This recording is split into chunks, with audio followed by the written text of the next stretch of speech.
Welcome back to more of the Fruit of Grisaia. In the last episode, Sakaki was attacked. Fortunately, our boy Yuji there was to save the day. But he thinks something was up with the attack. He says it was very, very unorthodox. So, he knows something's up. So he's going to talk to JB about it. Approach your jobs from a detached perspective. Don't second guess your instructions. Well, you probably should sometimes, but that's the fundamental attitude my employers have beaten into me ever since I got into this line of work. And in fact, I've never thought too hard about the jobs they give me. I just try to carry out my orders promptly, aiming for optimal efficiency and a near perfect success rate. My master showed me the ropes, and she was the best. The field commander, especially JB, gives me precise and accurate instructions. I have the skills, and my employer tells me what to do with them. There's nothing to second guess. Never has been, never will be. Except right now. So what's up? How you doing today? Hair looks nice. The time? Early afternoon. The place? The dormitory lobby. Two residents confront each other across a coffee table. Is this the start of a romance? Perhaps so. Normally the word confront shouldn't apply to this sort of casual interaction between classmates, but when Sakaki Yumiko's involved, it's a different story. Always is. To be more precise, the withering power of her glare can transform any encounter to a battle of wills.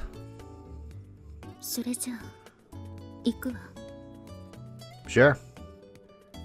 However, over the last few days, that fearsome scowl of hers seems to have lost some of its edge.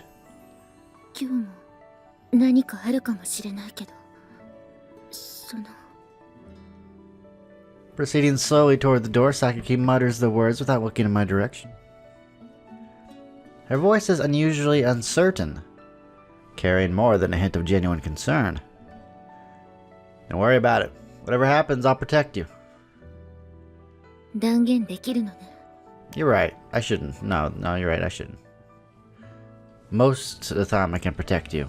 Never a guarantee, right? Never a guarantee. I mean, what if a sniper takes her out from a distance? What are we gonna do, right? Nothing, sadly. But it's my job after all.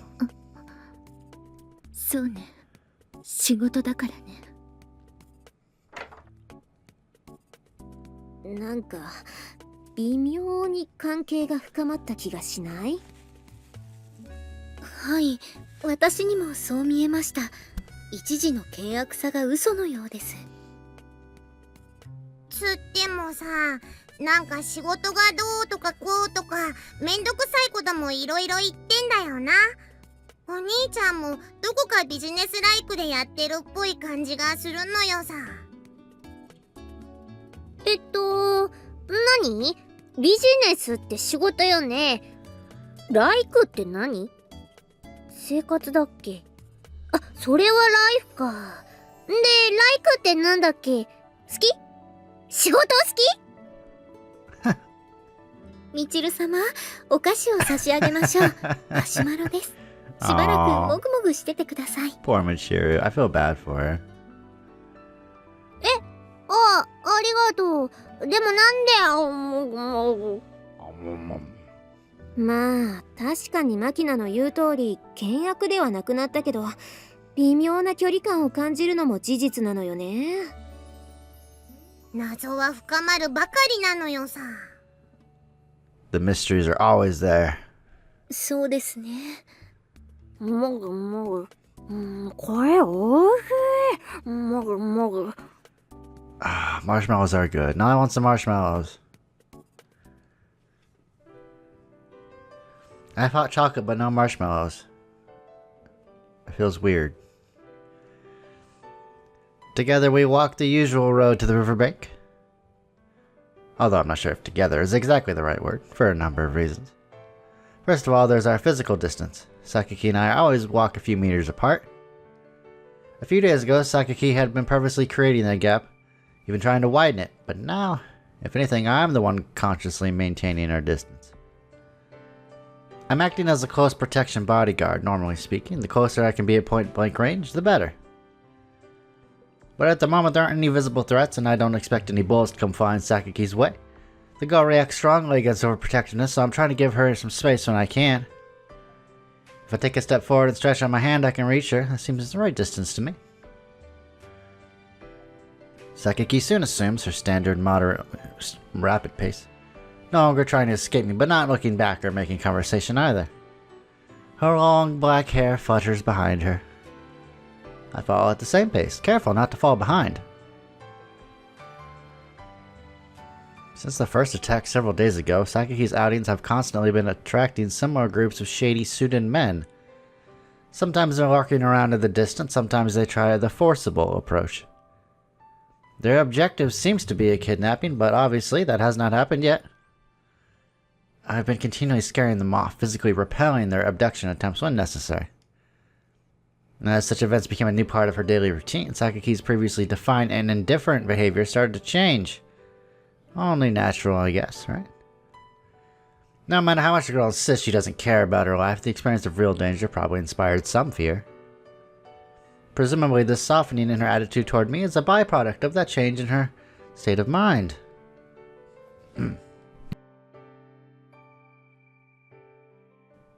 That said, Sakaki doesn't seem to have completely sorted things out internally. She's stubbornly continuing her usual trips to the riverbank, as if refusing to admit that she's afraid for her own safety. I mean, the girl always was, like, kind of sheltered. Now she goes out all the time. That figures. And so, once again, I find myself walking along at a regular distance behind her, carefully scanning the area for suspicious vehicles and pedestrians.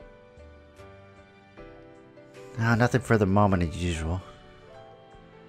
So far, the incidents have taken place with very consistent timing. Not that I'm letting down my guard, of course, but if the pattern holds, they won't be showing up until early evening. When we arrive at the riverbank, Sakaki settles down on the ground and begins taking her art supplies out of her bag. After arranging them in front of her with practiced movements of her hands, she turns back to face me. 始めるわ。 Okie dokie. I'll be here. And after this brief comment, begins her sketching as usual. There's no real need for her to announce this to me, but now that things are slightly less tense, she's making a habit of it. For all her coldness, the girl's giving odd little gestures of courtesy. Comes with being well bred, I guess. The soft sound of the river flowing, the occasional rumbling of trains passing by. Just when you start to forget it's there, the public announcement speaker mounted on the bridge relays a few reports about missing persons and smog levels. That's very considerate of them. Otherwise, this place is unbelievably quiet. I can certainly understand how it would appeal to a loner like Sakaki. The girl in question is already absorbed in drawing the scenery before her eyes. She seems to have completely forgotten I'm even here. Her hand doesn't stop moving the colored pencils across the paper even for a moment. Pretty impressive. On the sketchbook page, a vivid sky punctuated by wispy clouds takes shape above an expanse of green. An expanse of green, not an expose of green. Doesn't make any damn sense, now does it? As I watch, a faint shadow stirs painfully somewhere deep inside my chest. Damn, not again. Fragmented memories, hidden in the cracks and crevices of my brain like pieces of rubbish, react to the slight roughness of the sketchbook paper. She's drawing the sky with deft movements of a light blue-colored pencil, filling the pages with shades of cyan. But from in between those strokes of color, I see something black and ugly oozing out, overwhelming the sky, rotting it away. And when the page is covered in that sickening darkness, a blood-red image begins to take shape above it. A face. I push it out of my head with a desperate effort of will. I don't have to worry anymore. I don't have to think about anything anymore. That's all behind me now, isn't it? What's past is past. I should understand that better than anyone, but even now, it finds the smallest gaps in my defenses. It pushes its way effortlessly into the present. Stay away. Stay the hell away.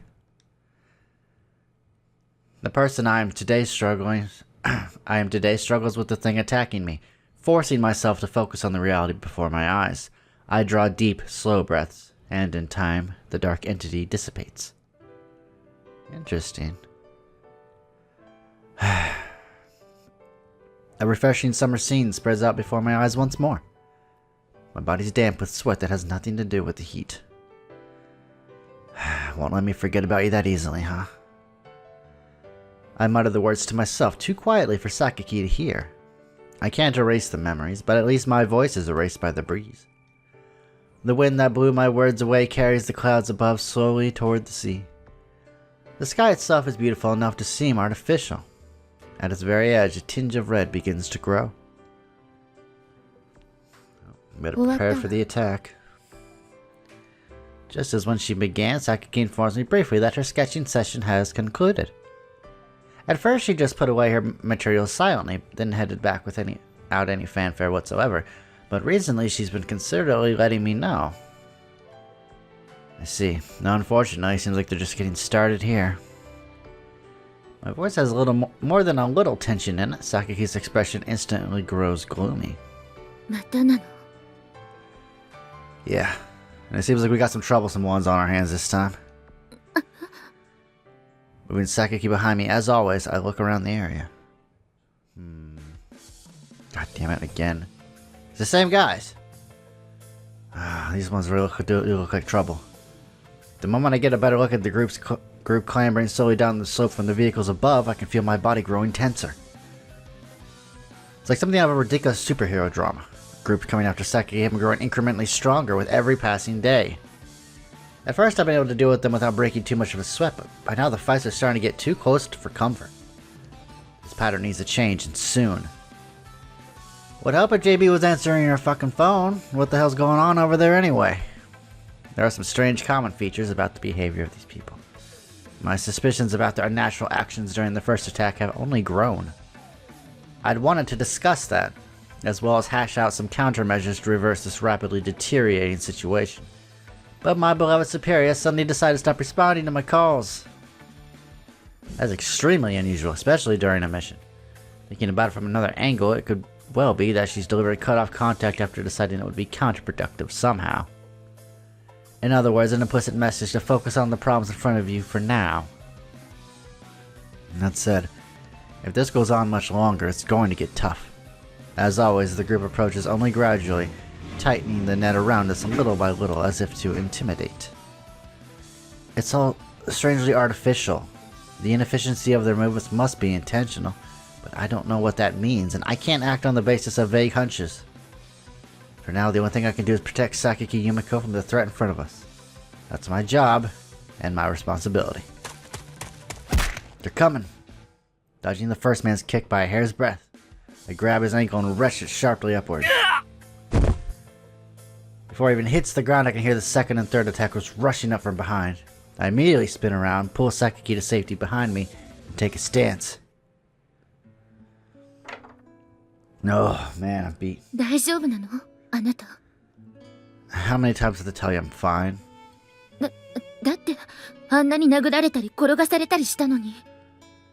That was deliberate, and in any case, a few bruises are part of the job description. That's all I need to say, really. Yuji. What? だんだんと生傷がひどくなってきているのよさ。これはもう例の件を進めないといけませんね。何の話それ？わお。みちる様、美味しいパンケーキです。その件については後でお話しします。Ooh, pancakes sound good. おいしいがよか、じゃあ、作戦決行は明日の朝。後で手順を確認するから、私の部屋に23時集合。お願いね。了解なのよさ。はい、了解です。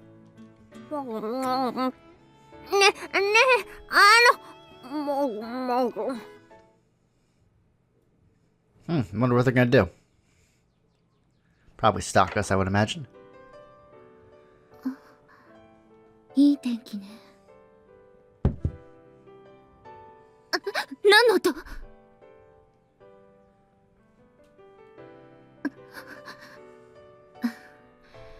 気のせいね。最近あんなことが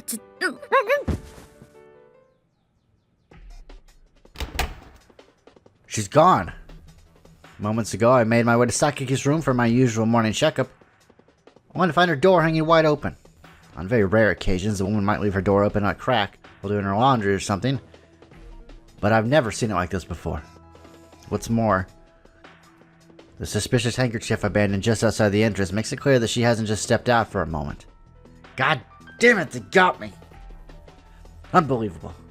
To think they were capable of sneaking into the campus and snatching her away without even being noticed. Were those clumsy attacks nothing but a feint?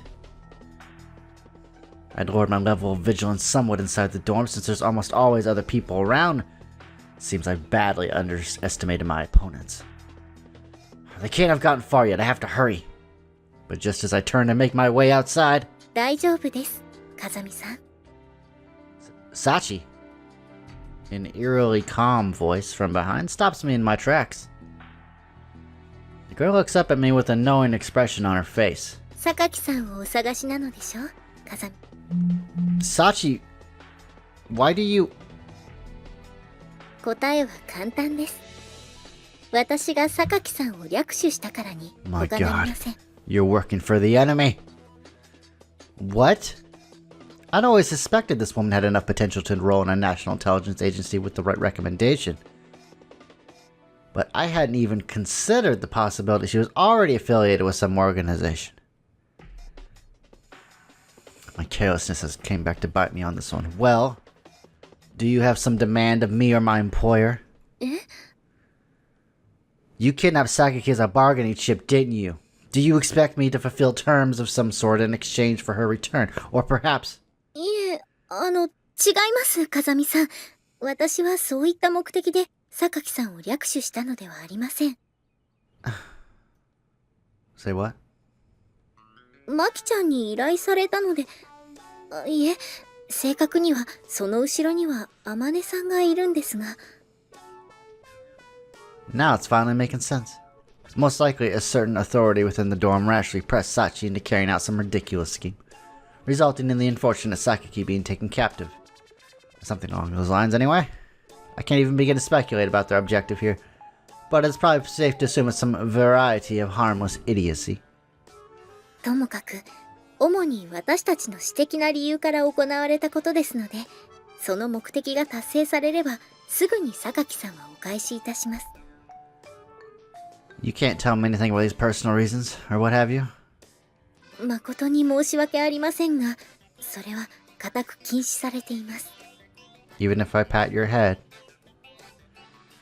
It's a pretty tempting offer, wouldn't you say? Oh, I won't try to force you.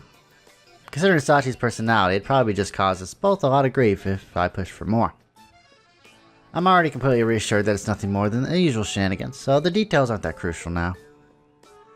And above all else, sticking my head into private discussion between women would also certainly not be helpful for anyone involved. Alright then, I have no idea what you people are up to, but go ahead and do it. I'll be standing by in my room if you need me. ありがとうございます。この小峰幸、ご好意に感謝いたします。Sachi offers me a respectful bow, and then trots off down the hallway and vanishes silently around a corner. The girl doesn't hang around longer than she has to. She knows how to extract herself when the moment's right.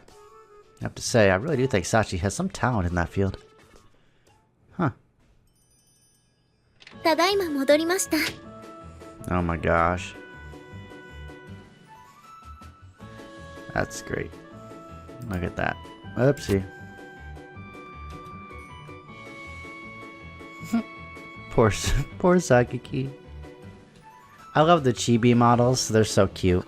They don't use them very often though, but when they do, they're usually really adorable. おかえり。どうだった、ユージは。はい、説明には成功しました。私たちの思惑についても一切口外はしていません。了解。じゃあ、さっちゃんもそこに座って。はい。一体どういうことか説明してくださらないかしら。そうね。どこから説明したらいいものか。まさかちゃんとした理由もないまま呼んだんじゃないでしょうね、あなたたちは。そんなことないってば。ちゃんと理由があって呼んだのは間違いないって。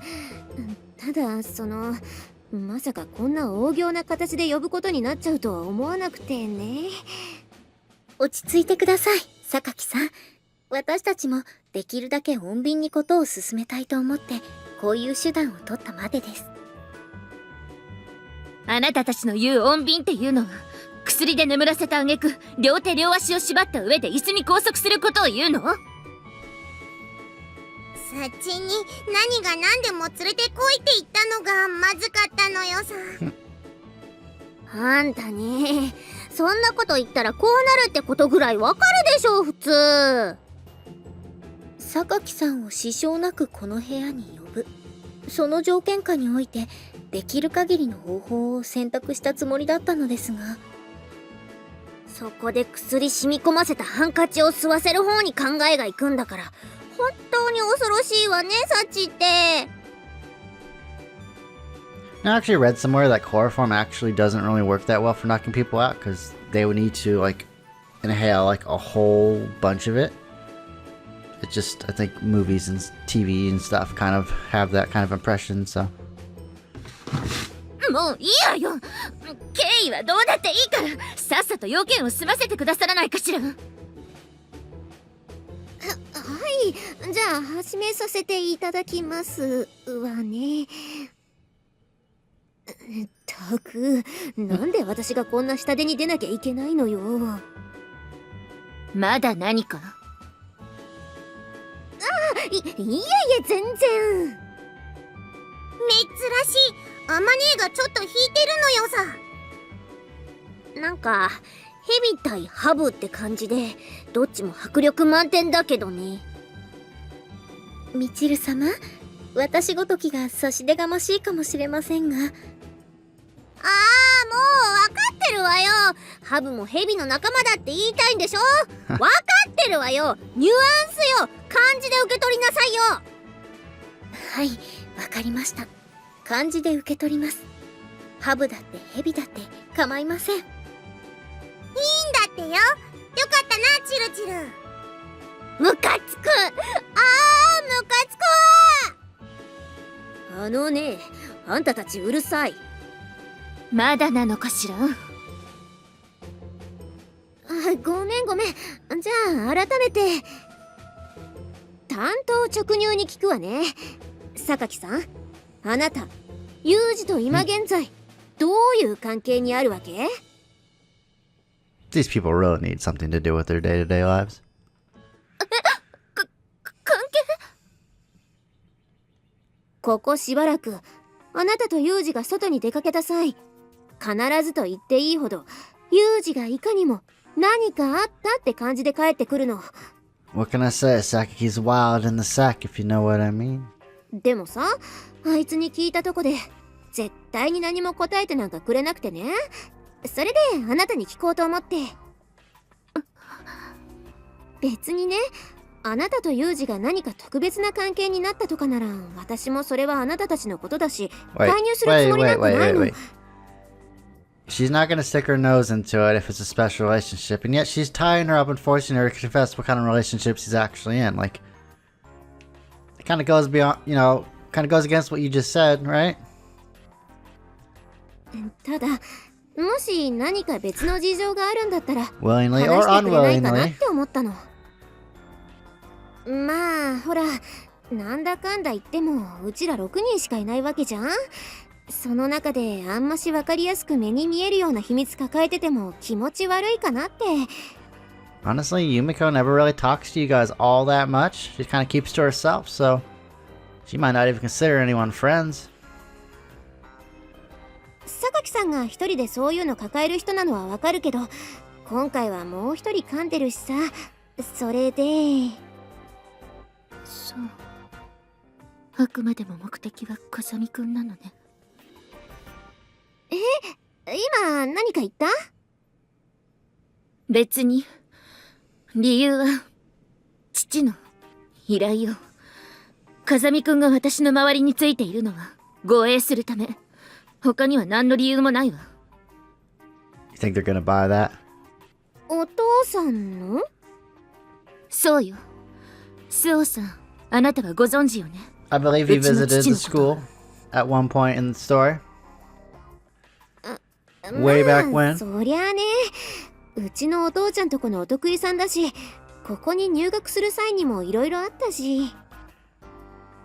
ならば、私の実家のこともお分かりよね。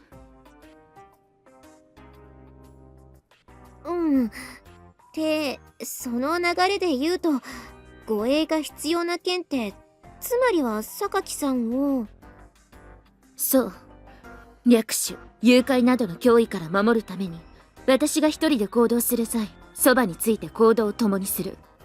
トラブルが起こった際には、実力でこれを排除する。マジであるのね、そんなとんでもない話が。まあユミちゃんの家は半端ねえ金持ちだもんな。ありえるのよさ。そうなの？それってどのレベルなの？わかりやすくケルペソとかで説明してくれない？ Calpus scale? Not familiar with that. みちる様、何ですかその価値基準は。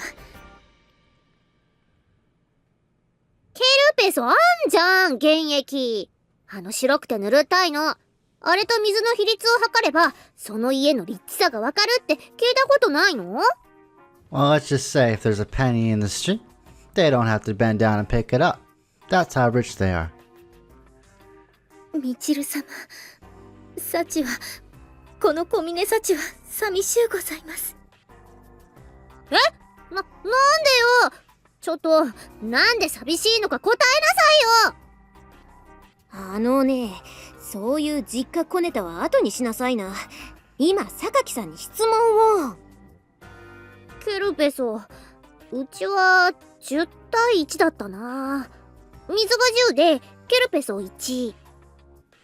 さっちゃん、みちるの口に何か突っ込んどいて。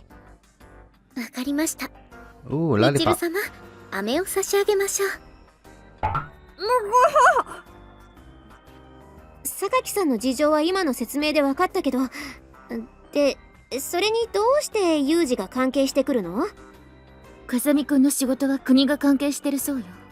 それが理由のようだけど、私にも細かい事情まではわからないわ。国って、公務員とかそういう仕事なのかな？そこまではわからないわ。聞いてもはぐらかされるし。公務員？それで護衛等が関係するとなる Security と何で police. しょうか？ A unit of officers that protect 警察 VIPs. とか？ Japanese equivalent of the Secret Service, but operates under ShatteredControllers' control rather than as an independent organization. ありえるのよさ。お兄ちゃんのインチキな体力と年齢に見合わない経験は、そういう修羅場をいかにもくぐってそうなのよ。何やだそれ！私逮捕されたらどうしよう！みちる様、まだ警察官だと決まったわけではありませんよ。なんだチルチル、もう飴舐め終わったのか。舐めるの早えな。舌力強え。ちょっと、人がいかにもフェラがうまいような言い方しないでよね。 Well, I don't think Yuji ever complained, did he? あと、警察ってマジなの？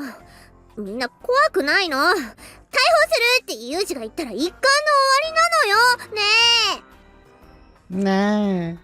さっちゃん、口。はい。みちる様、サンドイッチをどうぞ。もう。チルチルってフェラうまいのか。こりゃユミちゃんもうかうかしてられねえよな。ユミちゃんの得意な正義って何？あなたの質問には一切答えるつもりはないけど、それ以前に私と風見くんはそういう関係じゃないし、そもそも興味もないんだから、関連づけるのはやめてくださらないかしら。おーいおーい、このお客さんまだ白切る気ですよボス。あんな悪いけど姉ちゃんがあいつに惚れてるってネタは山ほど上がってんだかんな。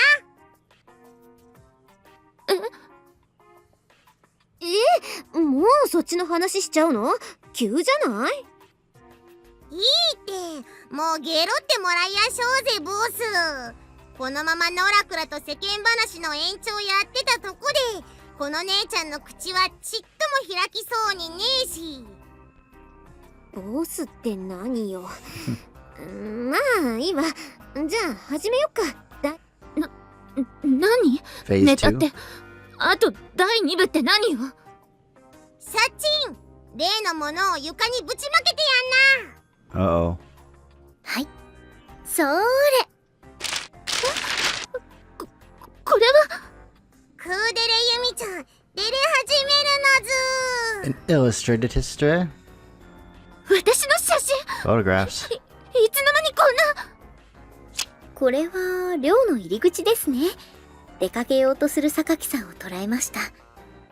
靴を履きながらも少し前に立っている風見さんの姿を目で追って、おや、少し眠いのでしょうか。何とも言えない表情です。口も半分ほど開いていますね。何を失礼な。ロープをほどきなさい。あと写真を。そしてこれは河川敷から帰る最中。少し後ろを歩く風見さんの方を横目で見ながら物憂げな表情を浮かべています。この顔の赤さは決して夕焼けのせいだけではない。それはきっと、Oh my God. やめなさい。やめ。これはつい先日撮影されたものですが、体に触れようとしているのに触れられないもどかしげな様子が中途半端に伸ばされた手の様子に見て取れます。Maybe they left that one vague on purpose. しかし何よりもこの表情見てください。もはやことが済んでしまったかのような。 Or maybe not.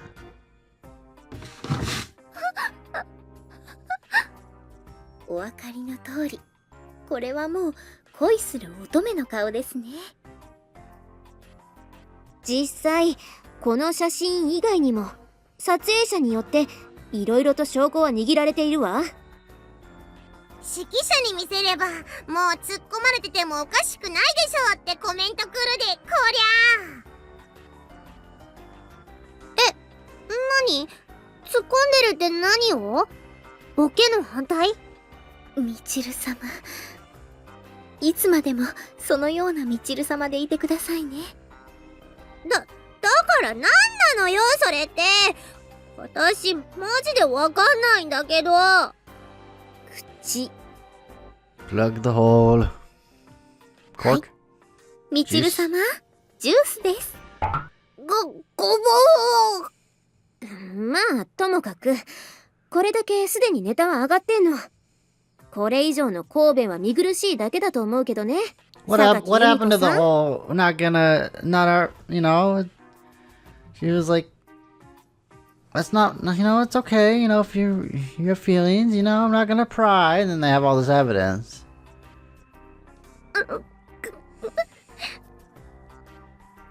Nothing is sacred in this dorm.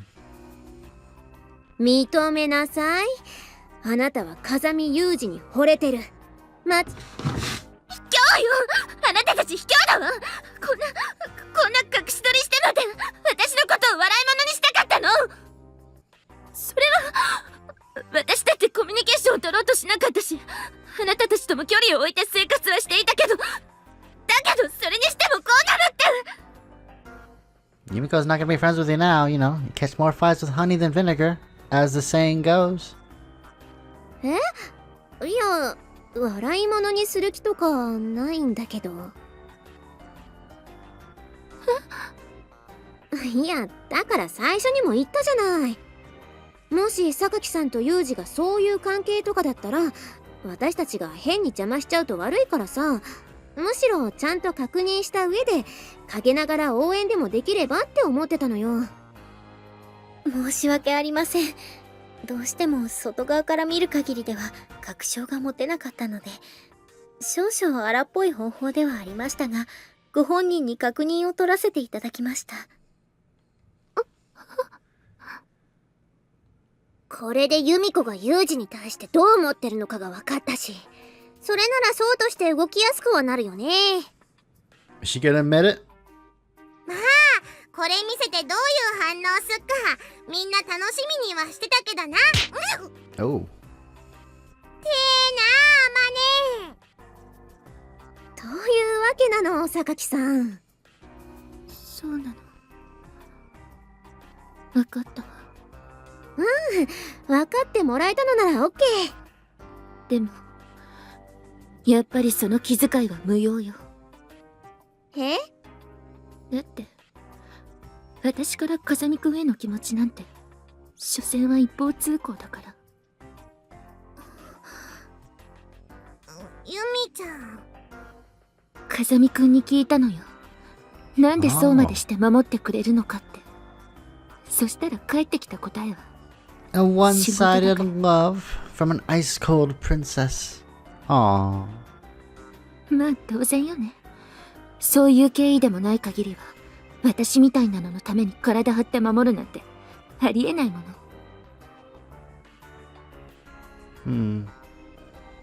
でも嬉しかったのよ。今まで誰かに守ってもらったことなんて一度もなかったから。たとえ仕事とはいえ自分を守ってもらえるってだけですごく嬉しかった。風見くんには迷惑な話でしょうけどね。自分でもこの感情が何かなんてわからないし、どうしたらいいかもわからないわ。今はせめて風見くんの体を言葉で気遣うぐらいしかできない。それもまあ一方通行みたいだけど。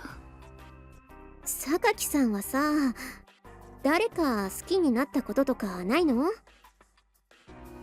あるならこんなカッターを振り回す不愛想な女になってはいないわ。That's probably true.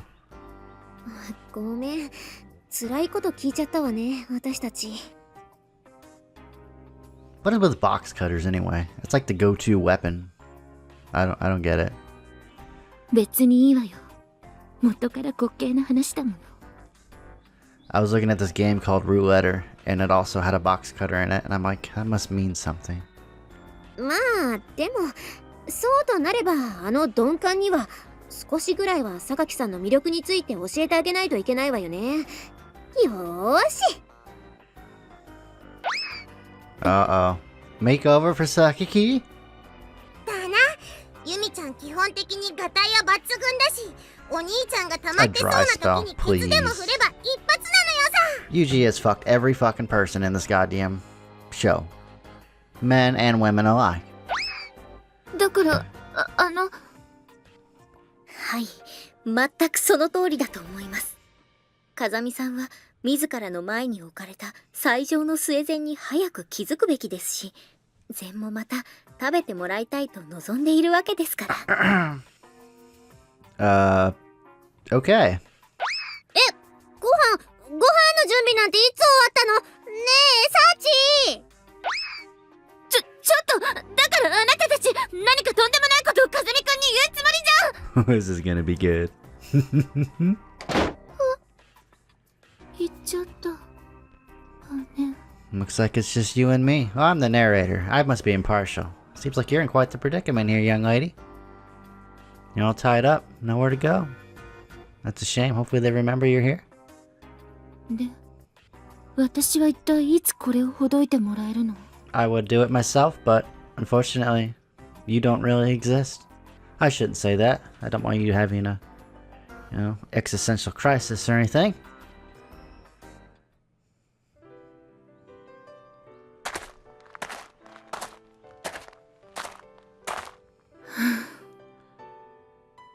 Well, that's the end of the video for today, I think.